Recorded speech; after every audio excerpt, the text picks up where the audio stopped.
ఓం మహాగణాధిపతయే నమః. ఓం గురుభ్యో నమః. ఓం శ్రీమాత్రే నమః.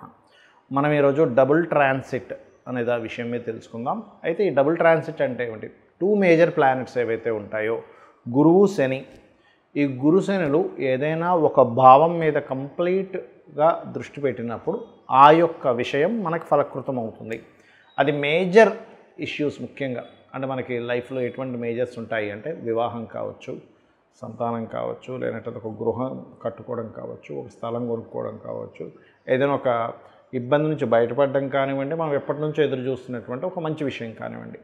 అయితే ఏ లగ్నం వారికి ఏ ఏ సంబంధించినటువంటి విషయాలు ఫ్రూట్ఫుల్ అవుతాయి అనేటువంటి విషయం ఇప్పుడు మనం తెలుసుకుందాం. అయితే ఈ విషయాలు చెప్తుంది నేనైనప్పటికీ కూడా చెప్పేసి సాక్షాత్ లలిత అమ్మవారిగా భావిస్తూ ఒక్కొక్క లగ్నం నుంచి మనం తెలుసుకుందాం. మేషలగ్నము, మేషరాశి. మేషం వారి కనుక చూసుకుంటే మొట్టమొదటిగా అసలు ఈ డబుల్ ట్రాన్సిట్ అనేటువంటిది ఏ భావానికి ఇది కనెక్ట్ అవుతుంది అని చెప్పి చూసుకున్నట్లయితే మేషం వారు హయ్యర్ ఎడ్యుకేషన్ కోసం విదేశాలకు వెళ్ళి లేదా ఇక్కడే ఉండి కూడా హైయర్ ఎడ్యుకేషన్ రిలేటెడ్ సంబంధించిన వాటి కోసం ఏదైతే మీరు ప్రయత్నం చేస్తుంటారో ఆ ప్రయత్నం ఖచ్చితంగా సఫలీకృతం అవుతుంది, అందులో ఎటువంటి సందేహం లేదు. Point number 1. రెండవది, రెండో వివాహం కోసం. మొదటి వివాహం ఏదో కొన్ని కారణాల వల్ల అవతల వాళ్ళకి చెడిపోవడం వల్ల సమ్ ఇబ్బంది పడుతూ ఉంటారు. రెండో వివాహం మీద కూడా దీని యొక్క డబుల్ ట్రాన్సిట్ యొక్క ప్రభావం పడుతుంది.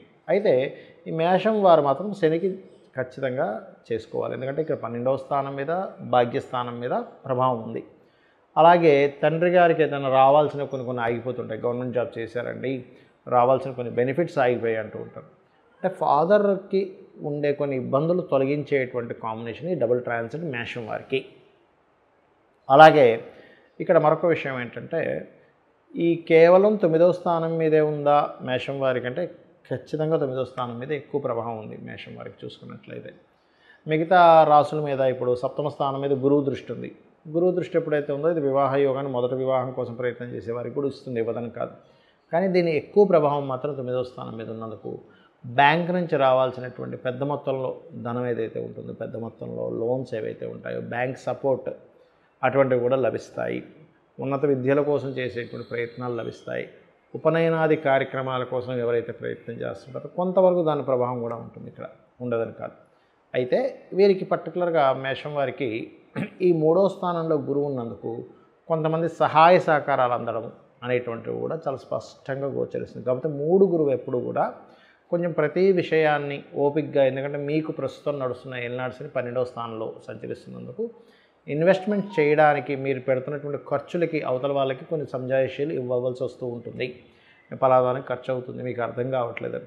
ఎందుకంటే ఇక్కడ నిందల పడేటువంటి యోగాన్ని ఇస్తూ ఉంటాడు. ఖర్చు విషయంలో కొంచెం చూసుకొని ఖర్చు చేయాలి, ఇన్వెస్ట్మెంట్ చేసేటప్పుడు కాస్త చూసుకొని ఇన్వెస్ట్మెంట్ చేయాలి. ఇక మీరు నిత్యము చేయవలసినటువంటి దేవతారాధన కేతు కుజ గ్రహాలతో పాటు, ఎందుకంటే ఇది సంవత్సరం చిల్లర ఉంటుంది గురువు శని యొక్క డబుల్ ట్రాన్సిట్ అనేది. కాబట్టి కేతుకుజ గ్రహాలతో పాటు శనిగ్రహం దగ్గర కూడా దీపారాధన చేయండి, సూర్య నమస్కారాలు చేయండి, అన్ని విధాలు బాగుంటుంది. ఇక్కడ చాలామందికి ఏంటంటే సందేహం, ప్రతి లగ్నానికి గురువు కొన్ని లగ్నాలకి శుభుడైతే శని కొన్ని లగ్నాలకి శుభుడవుతాడు. ఇప్పుడు మరి డబుల్ ట్రాన్సిట్ పడ్డప్పుడు ఈ యొక్క విషయంలో మీకు ఫ్రూట్ఫుల్ అవ్వట్లేదు అంటే కొన్ని జాగ్రత్తలు తీసుకోవాలి. ఏమిటది? గురువు ఏ లగ్నాలకు శుభుడవుతాడు అని చెప్పి తీసుకుంటే మేషము, కర్కాటకము, సింహము, వృశ్చికము, ధనస్సు, మీనం గుర్తుపెట్టుకోండి. ఈ లగ్నాల వాళ్ళు గురువు శుభుడవుతాడు. కాబట్టి శనికి సంబంధించిన రెమెడీ చేసుకుని ఉంటే మీకు ఈ డబుల్ ట్రాన్సిట్ అనేది యోగిస్తుంది. అంటే నువ్వులు దానంగా ఇవ్వడము, గోవులకు బెల్లం తినిపించడం, ఇటువంటివి చేయాలి.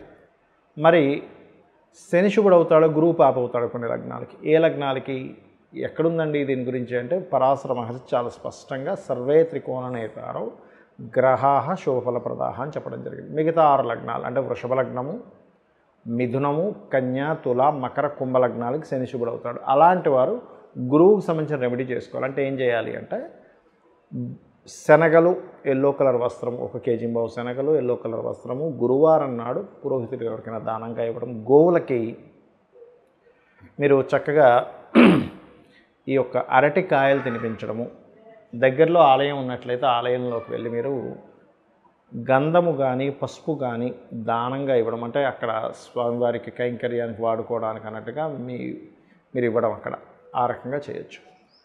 మరి వీటితో పాటు ఇంకేమైనా చేయాలా, ఇంకేమైనా జాగ్రత్తలు తీసుకోవాలా అంటే ఒక విషయం గుర్తుపెట్టుకోండి.